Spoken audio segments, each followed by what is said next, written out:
Hello, and welcome to the Columbia County 4-H Kitchen for our first Tasty Tuesday.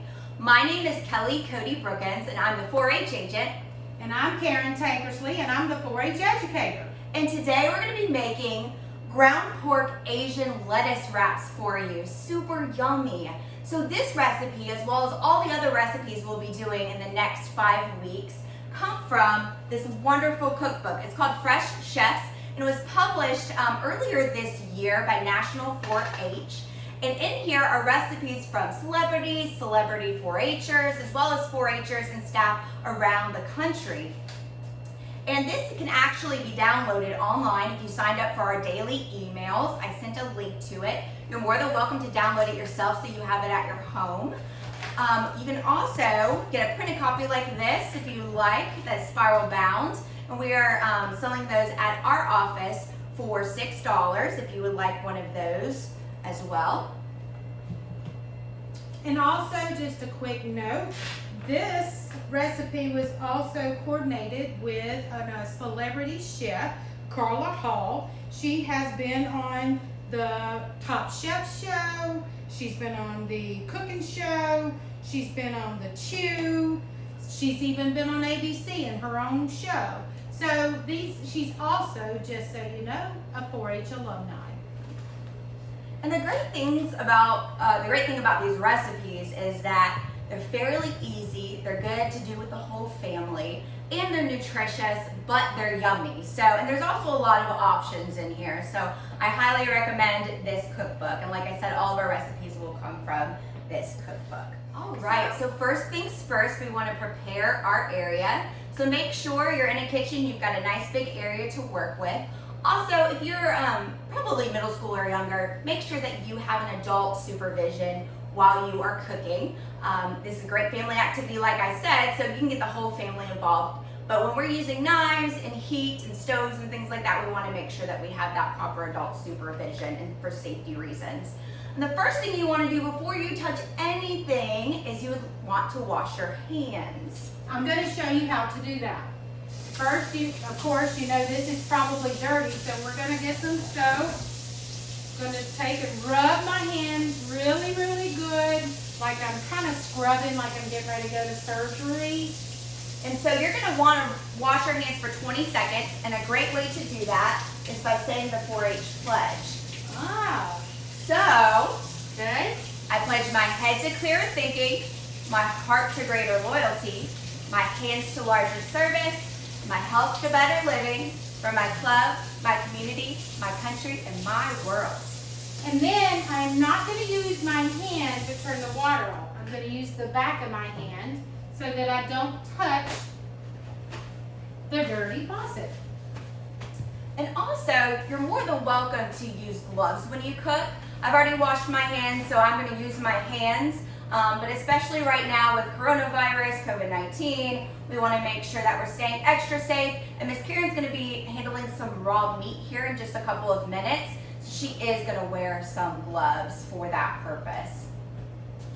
All right, so now that we've washed our hands and we've got our space, the next thing you want to do is make sure you've got your recipe handy. And then also you want to go ahead and pull out the tools that you're going to need so they're all right there so you're not fumbling around.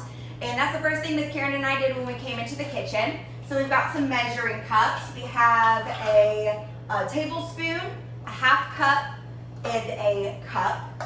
So those are the measuring spoons you will need. We also have a larger knife to chop and a smaller knife to dice. We have a whisk, and we have a spoon and a spatula. We also have a grater. And this is for the carrots, and you can actually buy grated carrots if you like, but we grated our own. And then we have a strainer right here that is to strain the meat. We also have our serving dish right here to plate it. We have a bowl to mix up our sauce in. And then we've spread out our ingredients. And the ingredients that you're gonna need for this recipe is about a pound of cooked pork.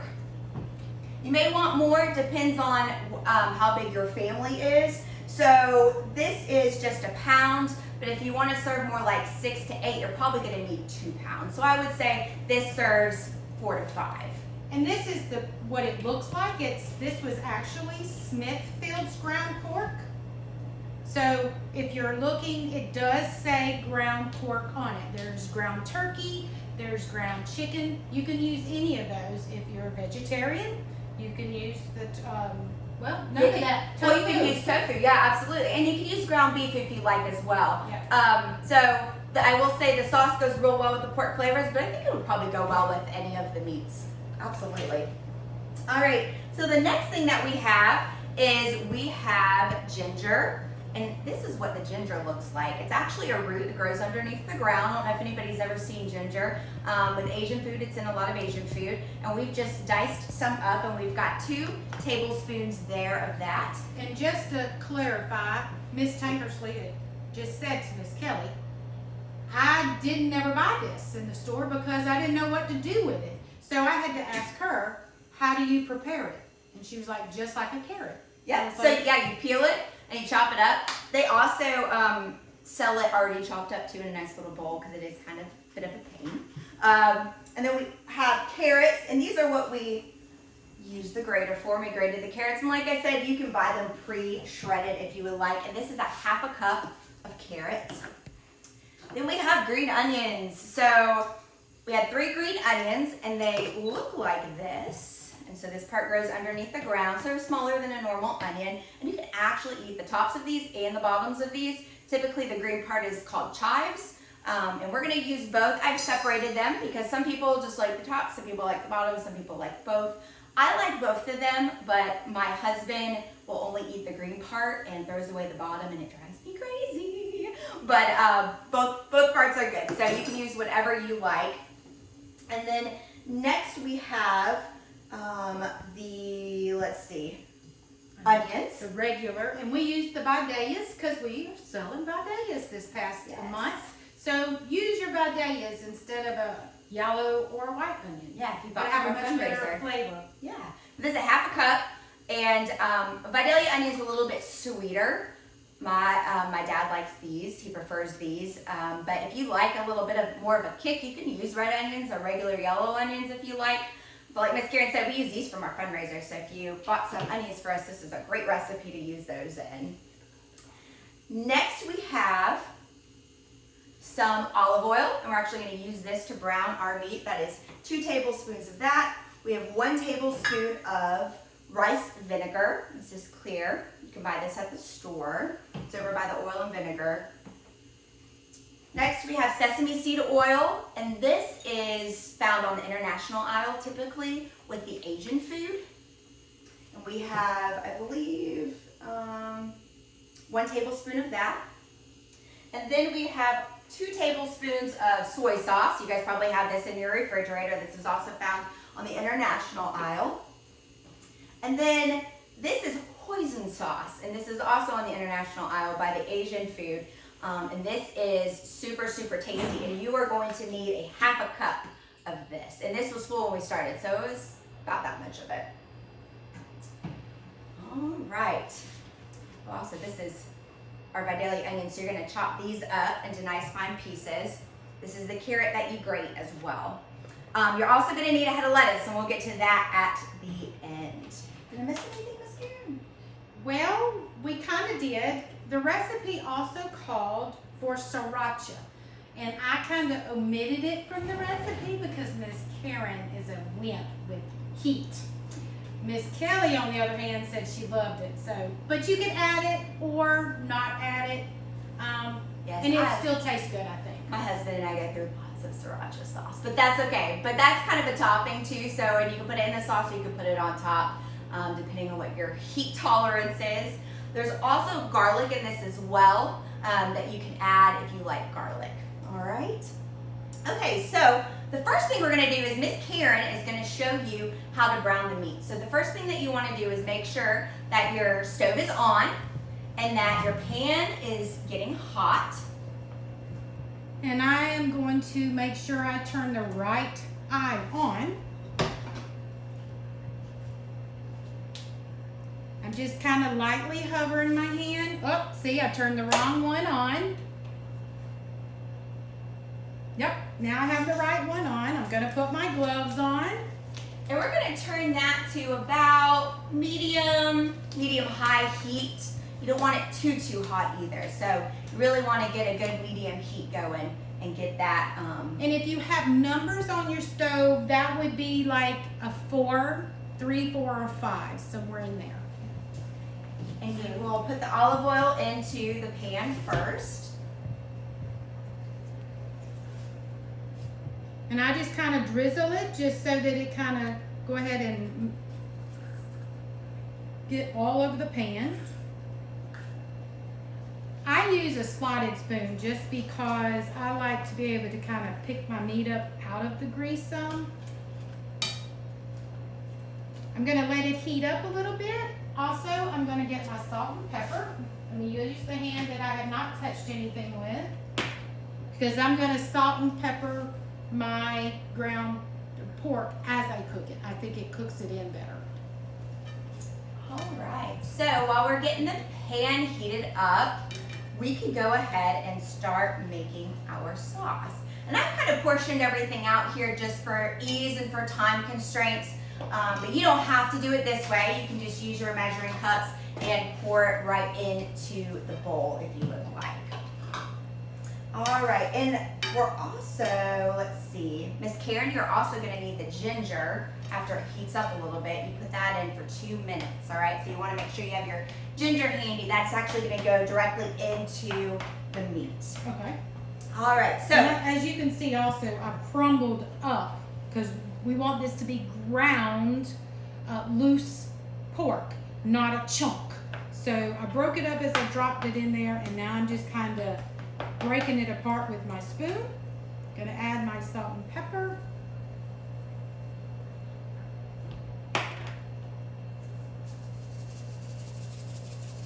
And let's just kind of eyeball it. See, you know, you can add it later. And you said we also need to add our ginger. Yes.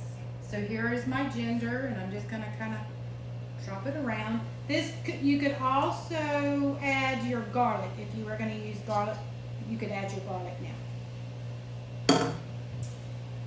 All right. All right, so I will cook this while she starts on the next. Okay, so in our bowl, we're gonna start making our sauce. So the first thing that we're gonna add is our hoisin sauce, and this is the main base of your sauce. Use my spatula here. Make sure we get it all in there.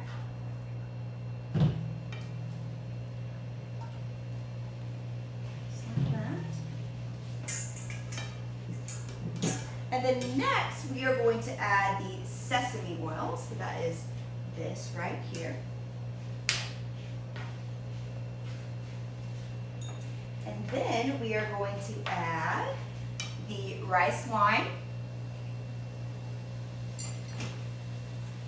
And you would also add the sriracha in here if you like, or you can add it to the top if some people like hot and some people don't like that. We'll also add the soy sauce.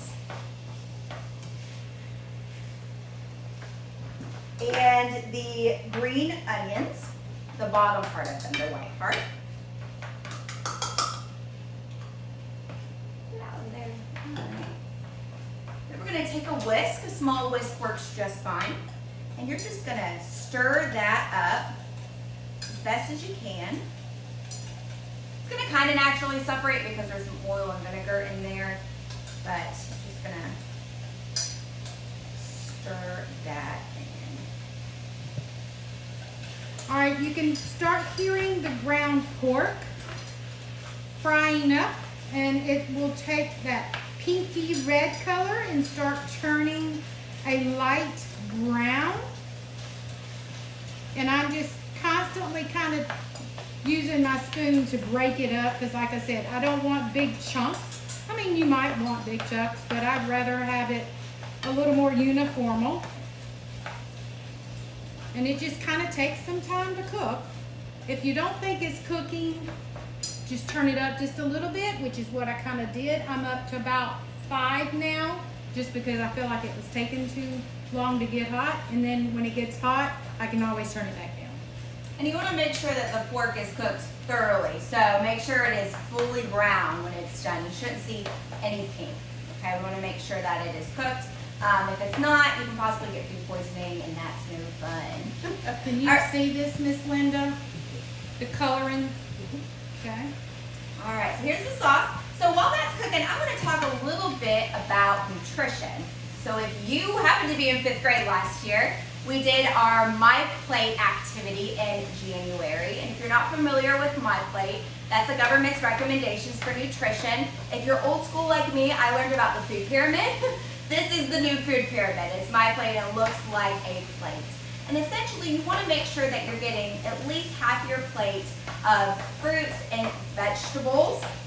And you want everything to be colorful. So when you're looking at a recipe like this one, you will notice that it's pretty colorful. There's orange in there, there's some white, there's green, yellow. So eat the rainbow. That's what I always tell kids. The more colorful your plate is, the more nutritious it's going to be. And I know a lot of you guys probably don't like vegetables. I know, I actually personally love vegetables, but most people don't. Find new ways to cook your vegetables. I will say I'm not a picky eater, but the one thing I would never eat is Brussels sprouts. But I learned how to roast Brussels sprouts in the oven, and salt and pepper, a little bit of garlic. You can do a honey glaze on them as well, and they're actually really delicious. And if you've never seen a Brussels sprout, kind of looks like a mini cabbage. So sometimes you may think you don't like something, but you actually do. You just might need to cook it in a new way. And we'll show you those through our recipes over the next 5 weeks. We'll show you different ways to cook those vegetables, so maybe you like them and try something new. It's always good to try something new. But when you're looking at your meal, you want to make sure that you are eating the rainbow, and you want to make sure that your plate is full of fruits and vegetables as well as proteins. So those are typically meats, but there's some other proteins like eggs and nuts and Greek yogurt. That's dairy, but it also has a lot of protein in it as well. We have our dairy food group, so that's milk, cheese, things like that as well. So, and the last one, I forgot, I only got 4. The 5th food group is grains. And when we eat grains, we really want to eat whole grains. So those are brown bread, wheat bread, whole grain bread, not the white bread, brown rice. Those tend to be a little bit more nutritious for us. All right, Miss Karen. Can you turn and look at our meat? I'm going to kind of somewhat lift it up a little bit. Some of you might think this is done, but as you can see, there is very little bits of pieces that still have pink on them. So this is not done, but it kind of seems like it could be. I know a lot of people with meat like to do a little on the pink side.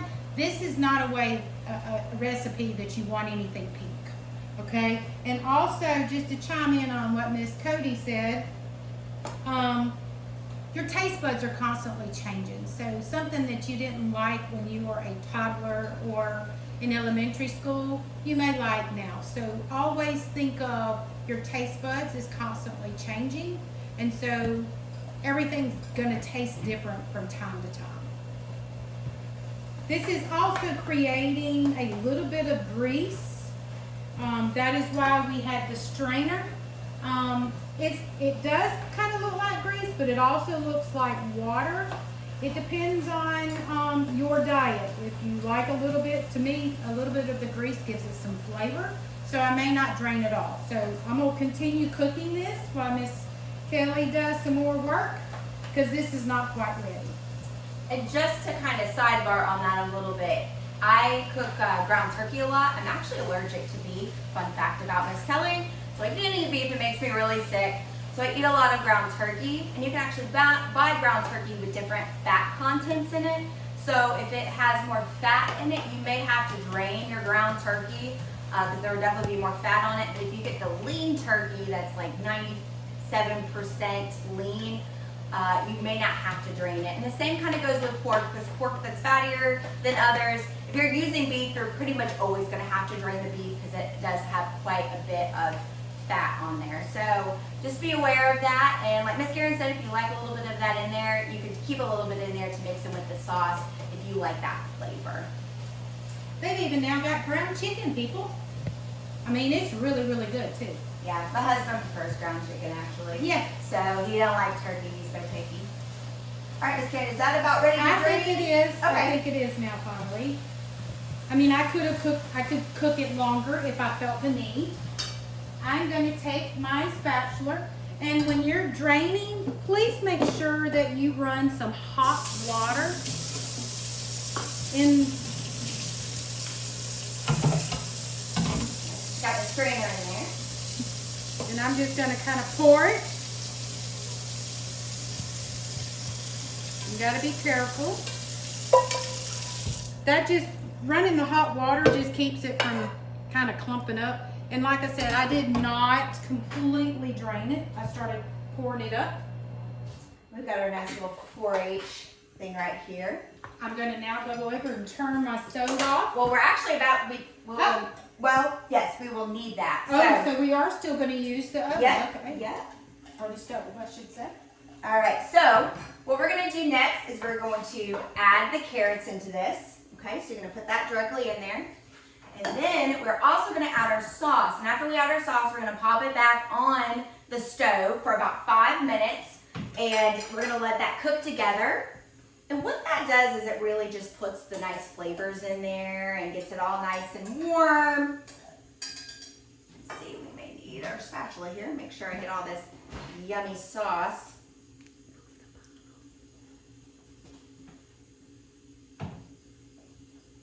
Yeah, now we can see. And then we are just going to stir this in. And one thing that's great to do, and we like to do this here in the kitchen, is if you've got a couple people in the kitchen, you can kind of delegate who does what. So someone might be on the ground beef, someone might be making the sauce, someone might be on cleanup duty. We like to clean as we go. So just want to mix that in there. Real good.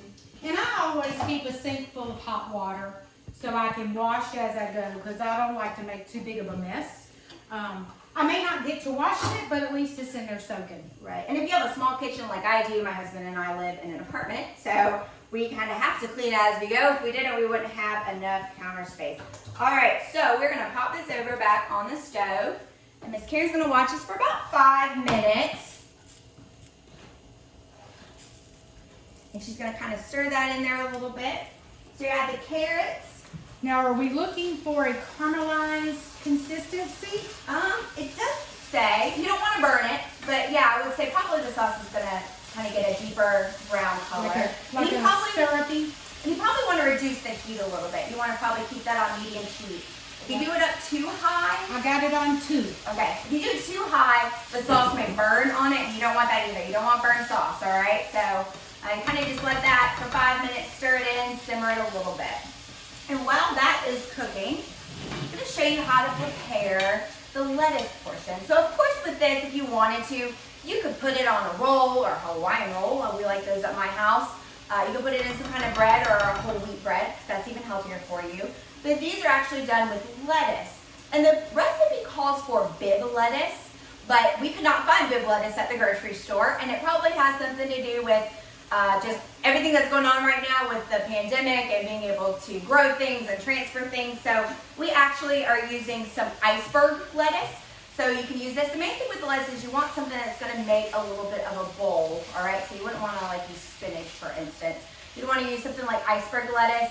Romaine lettuce would also work as well. That's super tough and kind of curls up like a ball, but it's a little bit longer, so it's not as wide. So it kind of just depends on what you want, but you could use bread with this as well. So when you're preparing your head of lettuce, you'll notice there's lots of kind of brown gunk on here. We don't want to eat that part, right? So you always want to take the first couple of layers off of your lettuce, and especially because we're not chopping this up. A little brown part is not bad if you're chopping it up, but this is the main thing that you're putting your pork in. So we want to make sure that it looks nice and fresh. And Miss Kelly, I'm going to turn this all the way down to low and let it just be simmering while you're working on this, because this is about ready, but I don't want it to get cold.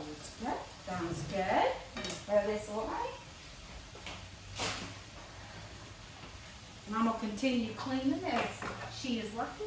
All right, and if you wanted to, you could cut this bottom part off, but for our purposes, we can really just pull it off.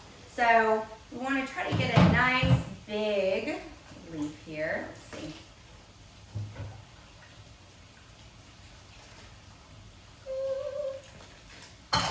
See if we can do this gently.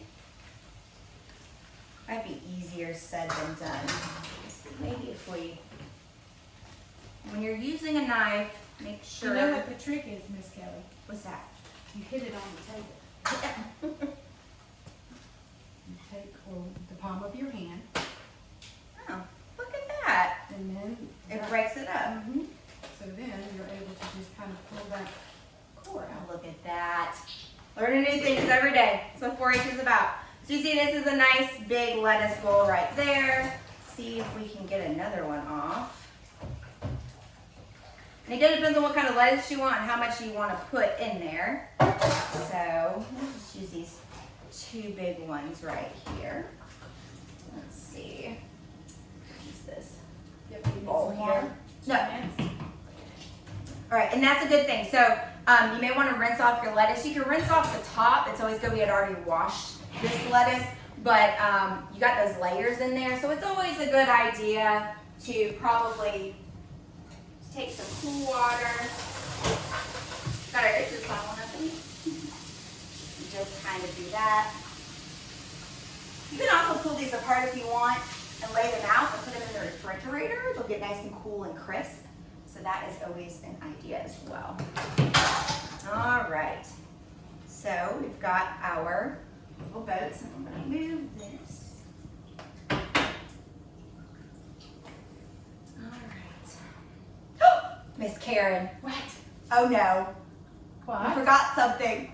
No. Ah! See, this happens in the kitchen. All right, so You let's gotta improvise. yeah, we're gonna improvise. All right, so the onion was supposed to go into the meat. Oh well. Well, We can just add it and let it cook a little bit longer as we continue prepping everything else. yeah, let's just do that. So we'll throw this in here. For taste purposes, you will not forget it. Yes, and you will. It was supposed to go in at the beginning with the ginger, and I just okay. misread the recipe. So when you do that, it kind of caramelizes it. And if you wanted to too, I always kind of put the onion in before I even put the meat in and get it cooking really well. Depends on how much you like onion, but that kind of calms the flavor down. And since we're putting it in at the end now, it's probably gonna be a little bit more potent, but we did use Vidalia onions, so they're pretty sweet to begin with. So I think we will be okay, Miss Karen. And they're pretty thin. I chopped it very finely, so I think they'll be okay. But that's what cooking in the kitchen's all about, is just improvising. And you can put any or all of these ingredients in here. If you don't like onions or you don't like carrots, you don't have to, put them in.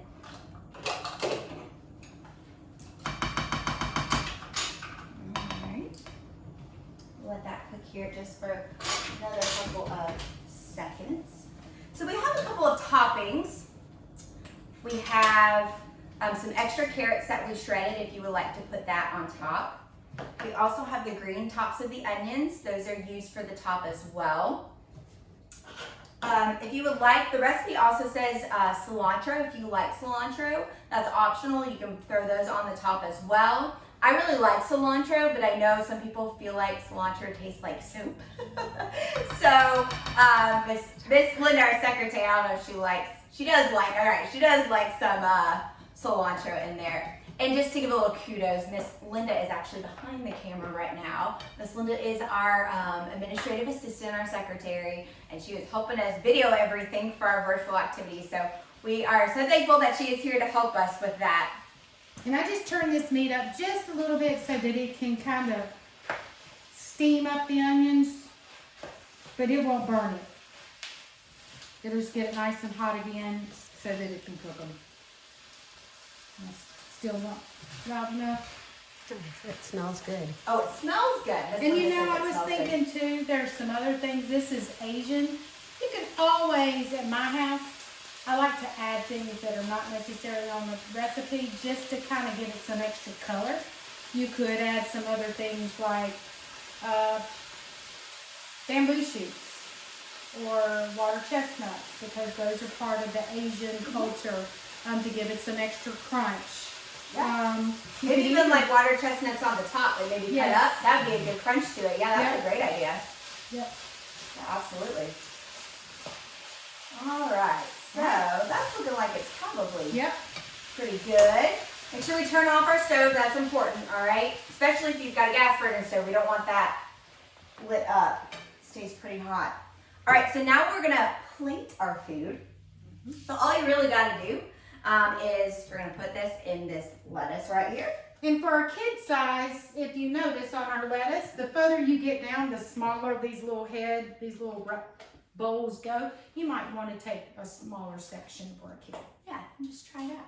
All right, so we are going to put this little part in there. Put a scoop in there. Another scoop. The other thing I thought about too that I thought might be good in this, you're talking about adding things.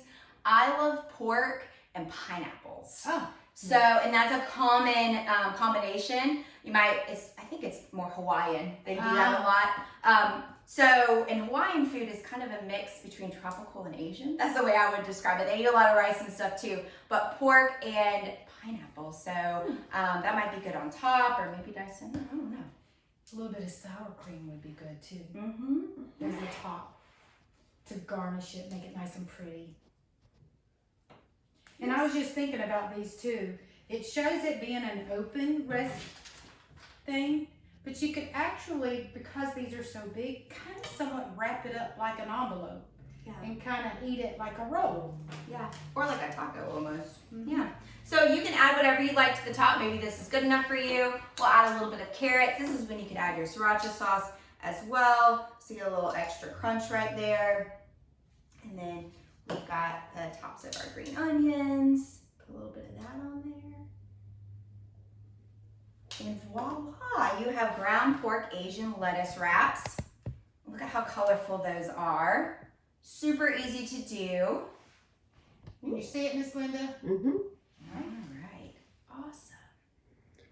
So when we get done with cooking, you of course want to eat it while it's hot, but when you come back into your kitchen, you want to make sure that you clean up.